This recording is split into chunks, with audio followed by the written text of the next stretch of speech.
Chapter 1. Nottingham, England, October 1193. Robynne.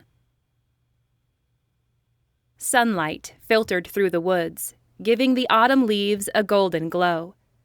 As I crept toward my prey, the soft forest floor muffled my footsteps, and I flared my nostrils, testing the air. In human form, my nose wasn't as keen as my fox's, but shifting wasn't a good option right now. The odds of bringing down my prey were higher with my bow and a carefully aimed arrow, so human form it would be. For now, my inner fox muttered. A bird whistled, and I paused at a movement. There it was, a buck, lifting his head and the 12 points of his magnificent antlers to check his surroundings. The beast was stunning. Too stunning, maybe, because it would make the perfect wall decoration in some greedy lord's castle, to be admired during feasts attended by brave knights and fine ladies. Technically, the buck ought to be safe here in the king's forest, but outlaws didn't always play by the rules. I grinned. Especially outlaws like me. Castles, warm halls, brave knights and fine ladies. My fox side reminisced. I'd only ever witnessed such scenes from the outside. But still, my old life seemed 100 miles and years away. And a good thing, too. I'd never really belonged to that world, and I never wanted to. And I definitely didn't have the makings of, or the desire to become, a fine lady. I wasn't all too pleased at having to flee that life due to a crime that wasn't my own, though. If I ever got the chance to get my revenge on the true perpetrator. I cut off the thought there. This was my life now, and freedom was worth the few hardships of living in Sherwood Forest. There was really only one part of that old life I missed, and he was lost to me forever. My brave knight, my fox lamented. Daniel. I pushed the grief away, the only way I knew, by inhaling the musky scents of the forest. Here, I had hundreds of unspoiled, untouched acres to revel in, with no one imposing rules except Mother Nature. The buck shuffled, reminding me of my mission. I reached past the long, single braid that held my coppery hair, pulled an arrow from my quiver, nocked it, and drew my bow in perfect silence. Narrowing my eyes, I held my breath, counting my own heartbeats. Then, I paused. What right did I have to take the life of something so beautiful, so free, so like what I wished to be? My stomach growled, and my fox side whispered, Imagine it's our betrothed. I scowled. If that scumbag were in my sights instead of a mighty buck, I would have buried 4 arrows in his body already. No one would ever force me to marry, especially not a jerk like him, and especially not when my heart belonged to Daniel. I took another deep breath, waiting for the tiny pause between heartbeats when the arrow would be most steady. Ready? Steady? Go is next, my fox prompted. Let the arrow fly already. I aimed a moment longer, then let the bow go slack.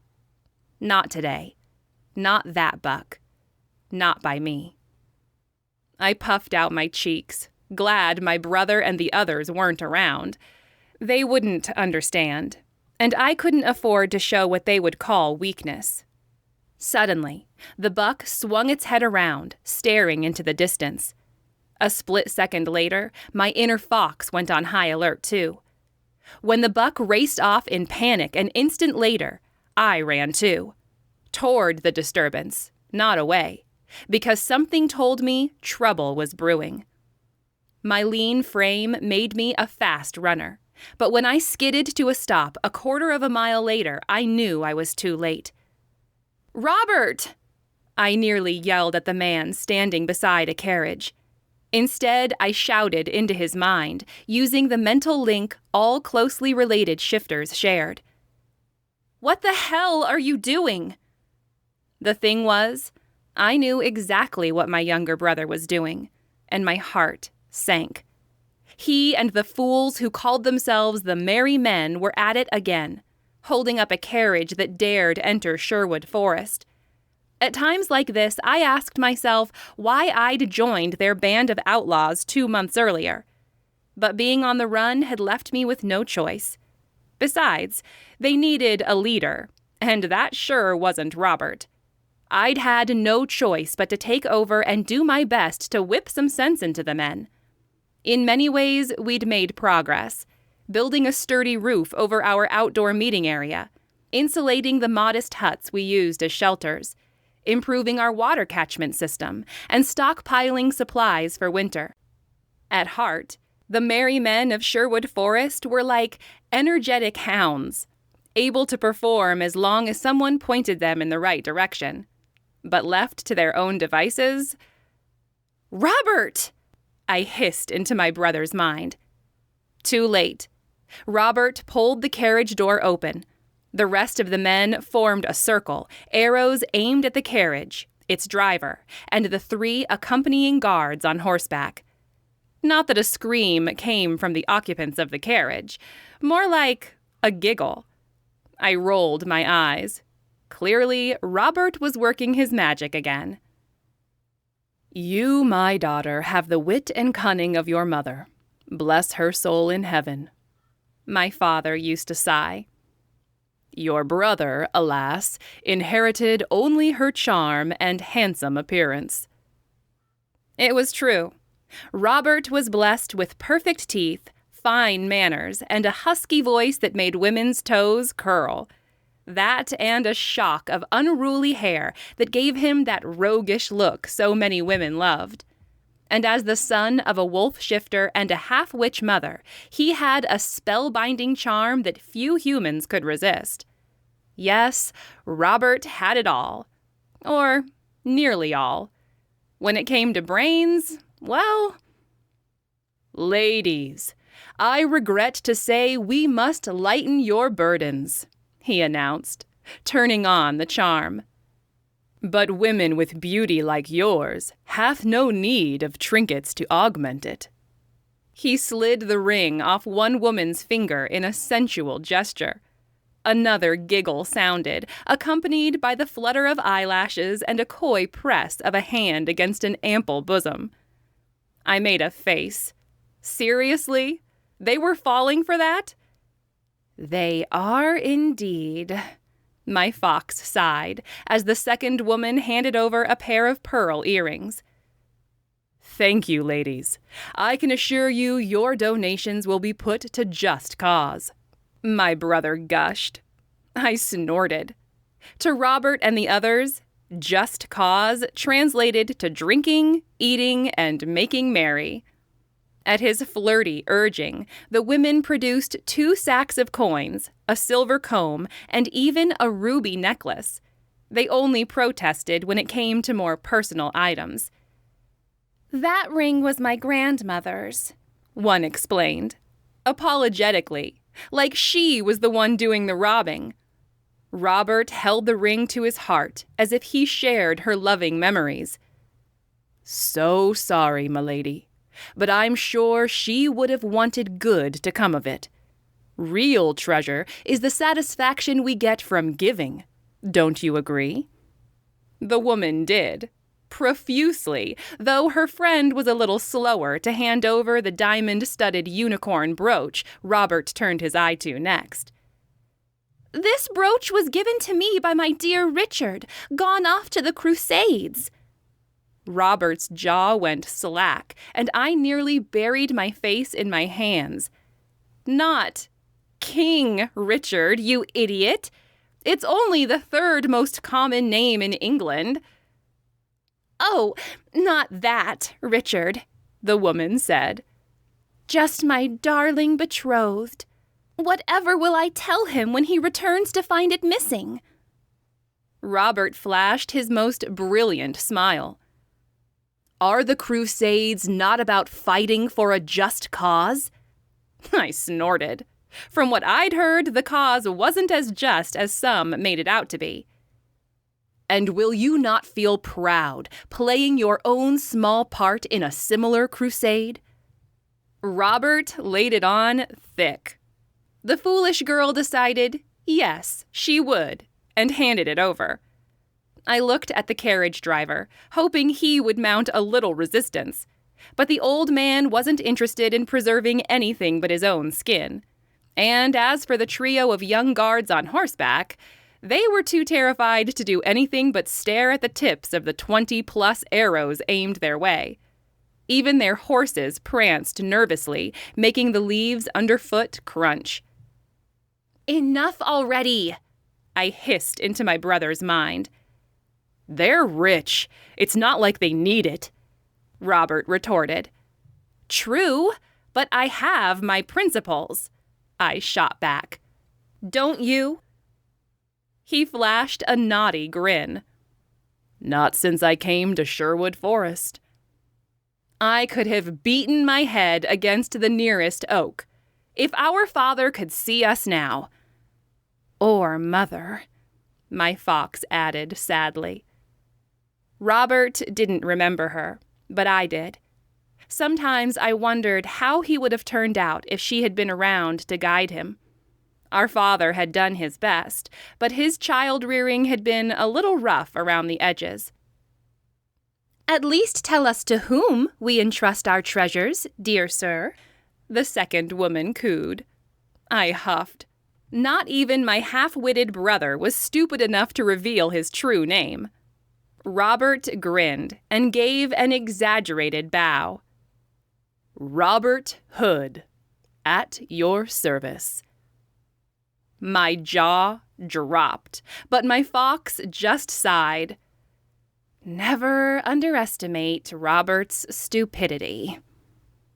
John Little, one of the merry men, had coughed to Robert in warning, but all that accomplished was garbling what the women heard. "Robin Hood?" they tweeted like a couple of birds. I buried my face in my hands instead of yelling, "No, Robert! The idiot's name is Robert. I'm Robyn, and I want nothing to do with this." My God, was I going to kill my brother. From the left, hoofbeats thundered, and the merry men swung their bows in that direction. One of the carriage guards started to draw his sword, prompting the men to swing back again. Confusion ensued, so I stepped closer, barking for half to aim at the new threat and the other half at the carriage. "Good plan," John Little murmured. A huge, hulking bear shifter, and the only member of the merry men with half an intellect. Little John, the men called him. If not the size of his body, then the size of his privates. Only a man that big and confident could take so much testing in stride. On a certain level, we were all equals. But in the real pecking order, John was my second in command. We were all shifters. All outlaws. All trying to forge a new life under the oaks of Sherwood Forest. If only we all shared the same goals, such as keeping a low profile. But by then, I had no choice but to draw my bow, keeping it steady as a single rider appeared at the curve in the road, galloping toward us. And wow, if ever our beloved, perpetually absent king needed a shining example of a brave knight, this man was it. His dark, flashing eyes practically yelled, "For king and country!" and "Never surrender!" One tug of his thick arms brought his powerful steed to a halt, and for a moment it seems as if they both pawed the ground, eager for battle. Pretty impressive, I had to admit, though I wouldn't be caught sighing dreamily like the two ladies in the carriage. My heart might have beat a little faster, and if I licked my lips, well, it could get awfully dry in Sherwood Forest. Then my eyes caught the steed's gray dapples and the man's worn leather boots. I swept my gaze up over his broad, chainmail-covered torso. He wasn't wearing a helmet, so I got a good look at his face and hair. The latter 2 shades darker than his leather boots, and just wavy enough to fantasize running my fingers through. But then my pulse quickened, and fireworks exploded in my head. Wait. No. It couldn't be. I stared. The man stared back, and the sounds of those around us faded. Daniel. My lips formed the name, though no sound emerged. Robynne. The sparks in his eyes danced the way they used to whenever we were together. Daniel, my childhood friend, a dragon shifter turned lover, my beloved. My mate, my fox yipped happily. I was sure destiny had stolen him from me forever, yet there he was, atop aptly named Charger, staring at me with his mouth cracked open. Apparently he hadn't been killed in the Crusades. Somehow destiny had spared him and graced us with a reunion. Then the carriage driver called out, crushing the boundless joy of the moment. Sheriff, thank goodness you're here. These bandits are robbing the ladies. My heart didn't just sink. It crashed deep beneath the floor of the forest. Sheriff? My Daniel, my lover, was the local sheriff? The cruel, ruthless monster reputed to have beaten Nottingham into submission? I looked him over again, desperate that this was a mistake. Anyone but Daniel. But Daniel it was, and my soul filled with a mournful howling. Of course, people changed. Heck, I had changed in the 5 years we'd been apart. War could have a profound impact, even on the best of souls. But still, Daniel, the sheriff? I looked him over. He was the same, but different, too. Bigger, stronger, more confident than ever. Truly a man now, I supposed, rather than trying to look like one. Definitely succeeding, my fox breathed, because damn, did he make a picture. Daniel's sword arm twitched, and I could sense a counterattack coming, one that wouldn't unfold well. Daniel would swing his mighty sword, and the mounted guards would finally spring into action. Arrows would fly, chaos would ensue, and whichever of the merry men survived would take no prisoners. I could already hear the ladies scream and the carriage horses whinny in panic. Daniel would probably be killed, as well as my idiot brother. The funny thing was, this was an echo of situations we'd experienced as children. Robert causing trouble, Daniel playing knight, rushing to the rescue, me doing my best to salvage the situation. The difference was, these were real swords and razor-sharp arrows, and no one was laughing. I drew my bow, aimed, and let an arrow fly. Thwip! It sliced through the air, passing a whisker away from Daniel's left ear. The guards froze, the women screamed, but the chaos I had foreseen was averted. "He's trying to kill the sheriff!" one of the ladies cried. Daniel's eyes, blue as the sea in the midst of a tempest, met mine. "Not a miss," I barked into his mind. "A warning, dear sheriff." His eyes flashed in anger and something else. Sorrow? Regret? Heartache? I must have been mistaken, because the sheriff I'd heard about showed none of those emotions. "Acting, sheriff," Daniel corrected, shooting the words into my mind. I scoffed. Acting? From what I'd heard, the suffering of the local population was all too real. Everyone knew the sheriff's reputation. "A good thing the archer missed," the second lady huffed. "He nearly killed the sheriff." Not he, she. I burned to correct her. I'm a she. Femininity wasn't high on my list, and my woodsman's clothes didn't exactly highlight my figure. But I'd be damned if they took me for that most foolish of creatures, a man. On the other hand, concealing my identity wasn't a bad thing, so I kept my mouth shut. Robert grinned. That archer never misses. I know. Daniel's eyes lamented. I glared, because that was probably part of his act. That wasn't the man I'd pined for so many years. That was a stranger, possessed by the devil. Wait, is that Daniel?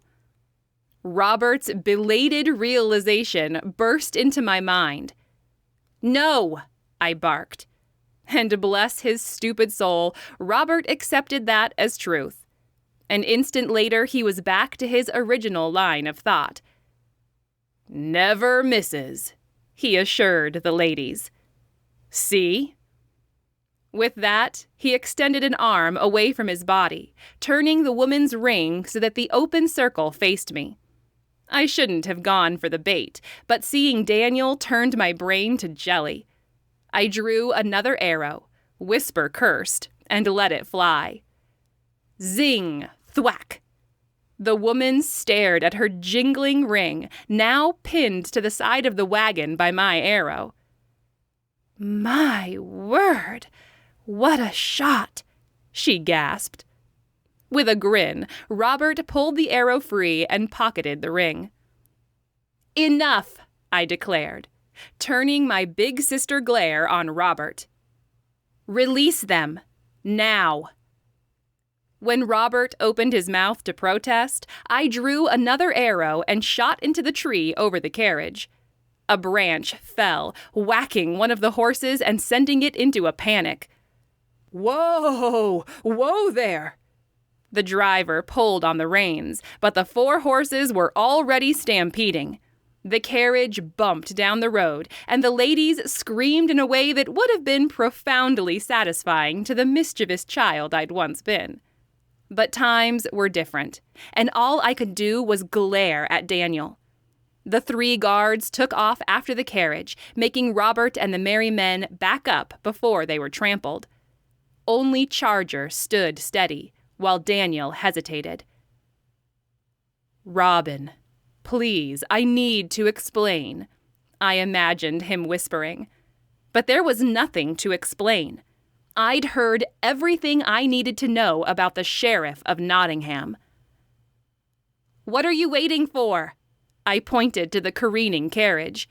Better get back on the job, sheriff. I made a mockery of the title, and all the men laughed. Still, a knife turned in my gut. How could I speak to Daniel like that? Daniel's face went frighteningly hard, even expressionless. Finally, he gave Charger free rein and turned away, galloping out of Sherwood Forest. I watched him go, and my aching heart went with him.